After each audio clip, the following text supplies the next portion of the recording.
കൂട്ടുകാർക്ക് കഥ ഇഷ്ടമാണല്ലോ. നമുക്കിന്നൊരു കഥ പറഞ്ഞാലോ?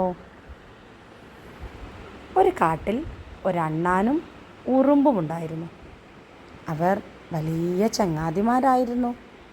ഒരു ദിവസം അവർ കളിച്ചുകൊണ്ടിരിക്കുമ്പോൾ ഒരു പഴുത്ത മാമ്പഴം കിട്ടി. അണ്ണാന് മാമ്പഴം വലിയ ഇഷ്ടമായിരുന്നു, ഉറുമ്പിനും അതുപോലെ. ആരാണ് മാമ്പഴം ആദ്യം കഴിക്കുന്നത്? അവർ തമ്മിൽ തർക്കമായി. കൂട്ടുകാരാണെങ്കിലും ചിലപ്പോഴൊക്കെ തർക്കിക്കുമല്ലോ. ഉറുമ്പ് പറഞ്ഞു, ഈ മാമ്പഴം ആദ്യം കണ്ടെത്തിയത് ഞാനല്ലേ, നിന്നെ കാട്ടിത്തന്നതും ഞാനല്ലേ, അപ്പോൾ ഞാൻ ഈ മാമ്പഴം ആദ്യം ഒരു കടി കടിക്കാം. അണ്ണാൻ വിട്ടുകൊടുത്തില്ല.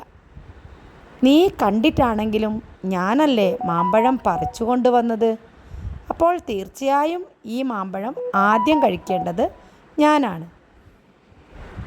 എന്നാൽ നമുക്ക് ഒരു മത്സരം നടത്താം. അണ്ണാൻ വലിയ ബുദ്ധിമാനായിരുന്നു. അവൻ ഇങ്ങനെ പറഞ്ഞു, ഞാൻ ഈ മാമ്പഴം താഴേക്ക് തട്ടിയിടും. ആരാണോ മാമ്പഴത്തിനരികിൽ ആദ്യം എത്തുന്നത് അവർക്ക് ഈ മാമ്പഴം സ്വന്തമാക്കാം. എന്താ, സമ്മതിച്ചോ? ഒന്നും ചിന്തിക്കാതെ ഉറുമ്പ് സമ്മതിച്ചു. അണ്ണാന് ഉള്ളിൽ ചിരി വന്നു.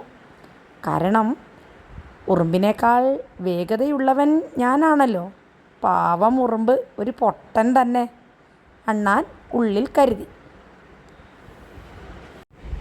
അടുത്ത നിമിഷം അണ്ണാൻ മാമ്പഴം തട്ടി താഴെയിട്ടു. പക്ഷേ അവരറിയാതെ അവർ ചെയ്യുന്നതെല്ലാം നിരീക്ഷിച്ചുകൊണ്ട് ഒരു കാക്ക അപ്പുറത്തെ മരക്കൊമ്പിൽ ഇരിക്കുന്നുണ്ടായിരുന്നു. അവർ തമ്മിലുള്ള തർക്കവും കേട്ടു അവർ ചെയ്യുന്നതും നോക്കി സൂത്രശാലിയായ കാക്ക നോക്കിയിരുന്നു. അതാ മാമ്പഴം താഴെ വീഴുന്നു. കാക്ക പറന്നു ചെന്ന് മാമ്പഴം കൊത്തി. അണ്ണാൻ ഇതൊന്നും അറിയുന്നുണ്ടായിരുന്നില്ല.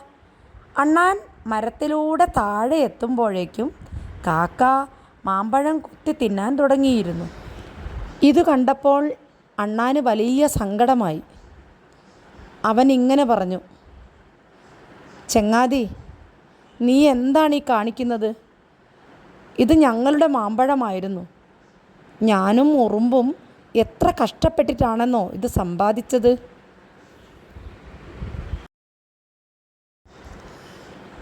മാമ്പഴം തിന്നുന്നതിനിടയിലൂടെ കാക്ക അവരെ നോക്കി. എന്നിട്ട് ഇങ്ങനെ പറഞ്ഞു, കൂട്ടുകാരെ, നിങ്ങൾ പറയുന്നതെല്ലാം ഞാൻ കേട്ടു. ഒരിക്കലും വേണ്ടാത്ത കാര്യത്തിന് ശണ്ഠ കൂടരുത്. രണ്ടു പേർക്കും ഇരുന്ന് കഴിക്കാവുന്നതല്ലേ ഉണ്ടായിരുന്നുള്ളൂ.